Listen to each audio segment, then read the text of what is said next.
Hi guys, I'm Joe, or One Man Boycott, and this is a lyric breakdown for the newest single, More to It. I'm never gonna live this down. I'll never be the one who's missing out, 'cause everyone sees that there's more to me. Okay, so normally in these videos I go through the lyrics, which I've got in front of me here. Normally go through the lyrics and let you know what I mean and what I was thinking at the time of recording. But I thought what I would do is let you know a bit more about the thoughts behind the song and why I wrote it the way that I did.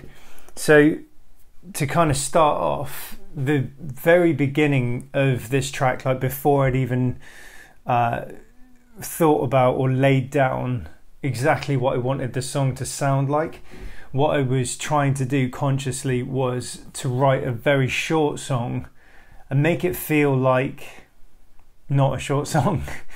Make it feel like a normal size song, like a 2.5, 3 minute, 3.5 sort of single. So yeah, I had to think carefully about the way that you structure that, because it can quite easily sound like a very short song and it's not complete, and when it's finished you're like, oh, that's like a demo track, or like I haven't finished writing the ins and outs of the song. So what I did was I had to go through, well, I decided to have the same parts as you would have in a longer song and just perhaps hit those parts once. Yeah, that. So yeah, we start off in the intro, and the thing about the intro is that it was never actually supposed to be the intro of the song. It was kind of a placeholder.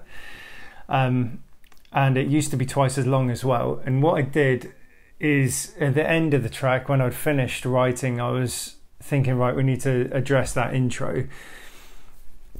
But as I kept playing with it, I'd kind of gotten used to what I'd originally written, and normally that's not a great sign. But I just decided to change some of the synth sounds, tidy up a bit of the guitar, and kind of keep it how it is, because it moved on so quickly and it never revisits that song. Now, that's probably not a good idea, because when you first hear it, you might hear it and go, oh, not for me, and off. Whereas it does, I think, progress into a better song than the intro would suggest. But yeah, quickly getting out of that intro into the first verse. Now I see the first verse as being up until the drums change, and then the second verse being the little short version of a verse after that. So there's your two verses in one, really. And then hits that chorus, hits in straight into, this is in the space of like less than a minute probably, but then hits straight after that chorus right into a guitar solo. And I thought that was kind of a funny thing to do, was have a really short song but still manage to cram in a guitar solo. So the solo kind of takes up, in my mind, the way that the first two verses are structured would normally be like a first verse, then a chorus, and then I've hit into a second verse, which is the solo, into a break with a little couple of lines in the break. And then yeah, hits that last chorus and out. And I think I'm actually really proud of this song, and I think that I hit the nail on the head with it almost. Like, I don't feel like it sounds like a super short song. I feel like it ticks all the boxes that you want out of a song, and gets there very quickly. Yeah, the thinking behind writing like that was literally, I'd been reading a few things about attention spans and things like that online, and I didn't want to write like this, and I don't want to write like this, but I thought it would be a good exercise to try and write a song that did tick those boxes and was like, all right, quick, get to the vocal, quick, get to the verse, and then straight into the chorus as well. And I think it hits the chorus very quickly. I can't think what the timing is, but it hits it very quickly still after two verses.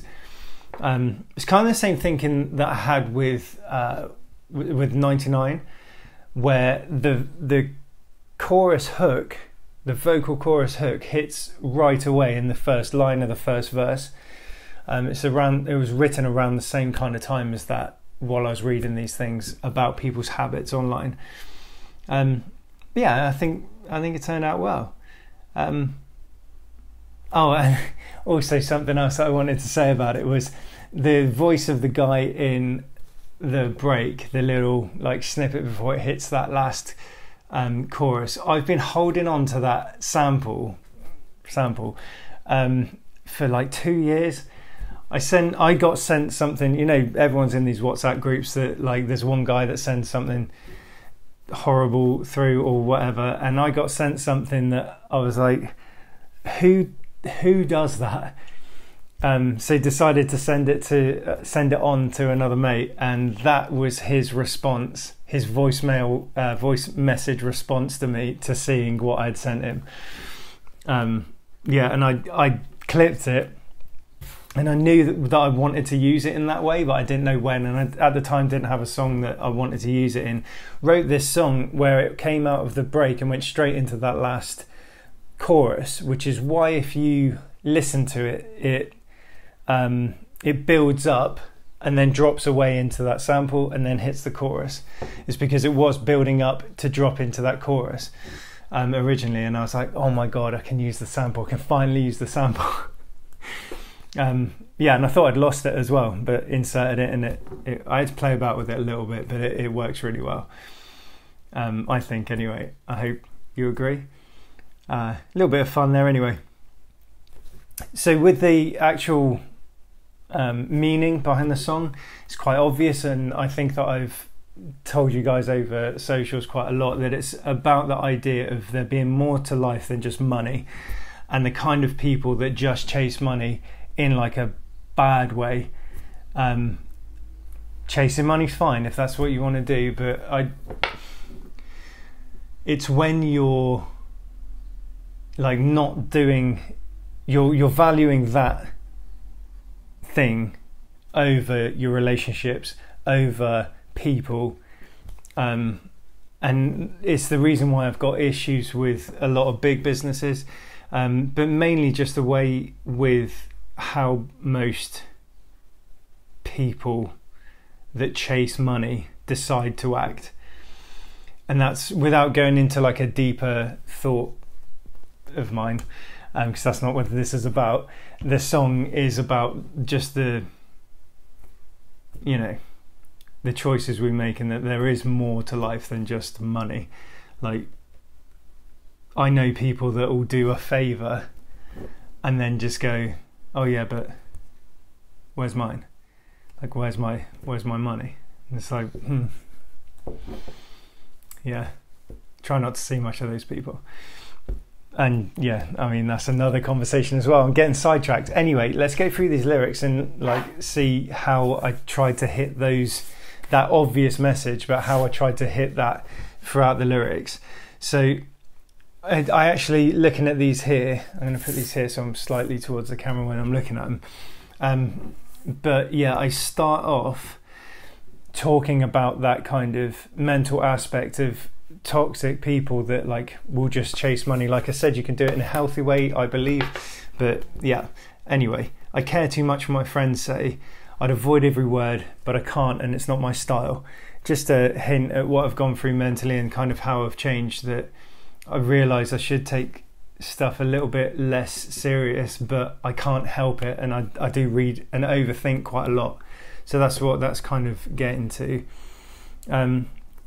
Throughout my time in music, I've always been told that, like, you know, like after a gig playing like a small venue or a small pub or whatever, I'll get people coming up to me telling me like, oh, you're essentially you're wasted playing this kind of gig, which I don't believe, because I like the connection. If you know anything about me, you know that I like the connection between the music and the people that are listening to it. So whether that's like a small venue with 5 people watching, or 500 people watching, or 5,000 in a big venue or a festival or whatever, that it's still important to me.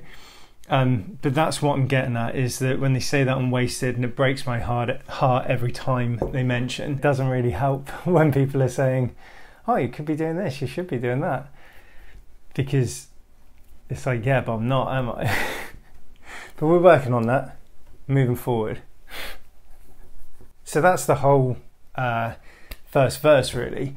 Second verse, I couldn't care any less about what your friends think, is kind of like changing from the perspective of me talking to my friends, and then, like, you know, everyone moves in different friendship circles, and like it's very common to find someone that is, or people that are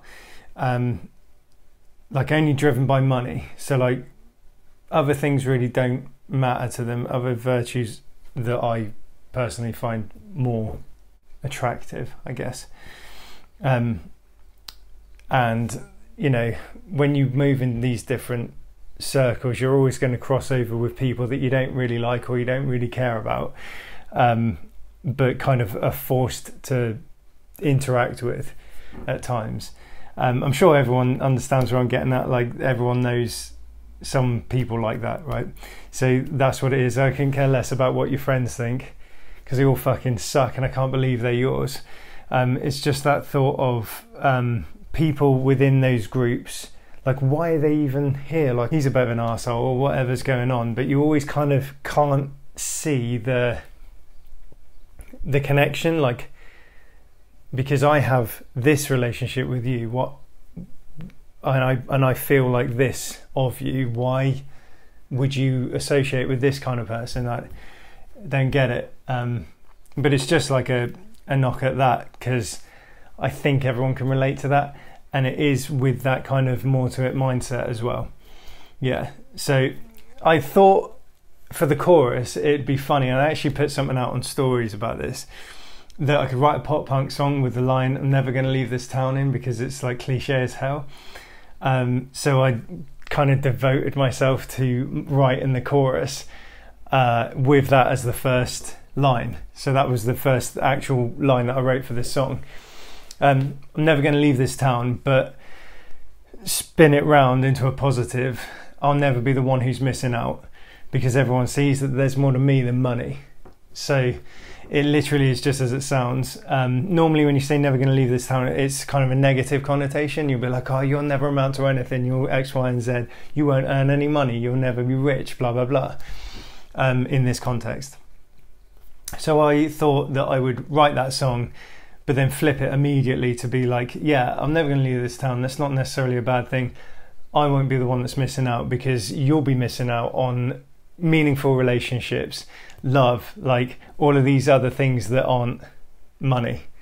Yeah, and then second half, never giving up, I can be the one if you need love, but everyone knows there's no more to you than money, money, money. It's just a kind of take on the whole money thing, obviously, but like a take into me in a way, and to do with what I'm trying to achieve here, and this kind of stage of Boycott, growing it into something where I can come out and play and do my own thing live, and I'm not necessarily relying on other people to be like, you can or can't do this X, Y and Z. But then also kind of trying to build the band into what it was and more as well. And this is for a different video, but it's touching on that. So I'm never giving up, like, just to try and stay driven is something that I've got in my mind at all times as well. And I wanted to touch on that because it kind of relates to never going to leave this town conversation. And that's the chorus. I hope it's catchy enough for you guys.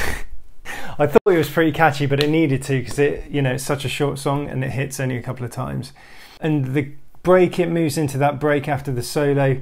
It's such a shame, can't begin to explain what happened to us, or what happened to you anyway. Is literally just me thinking that, well,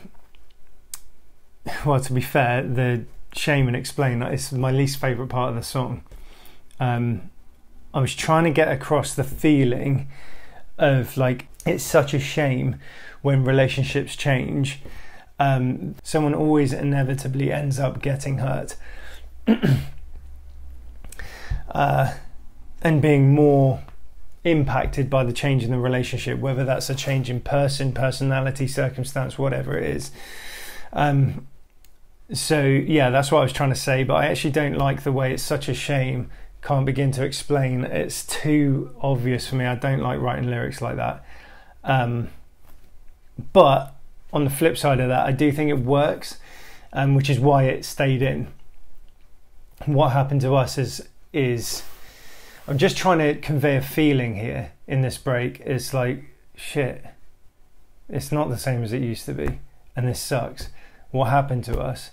And then everyone will always say, well, I haven't changed, you're the one that's changed, or they'll never, like, it's very rare that people take responsibility, like actually take responsibility for their own actions in relationships. And it's a nod to that, really. Yeah, what happened to us? And it's, well, what happened to you anyway? Like, I've done nothing, what happened to you? And then it hits the Johnny bit of what the actual fuck am I saying? Yeah, and that's the whole song. So I hope my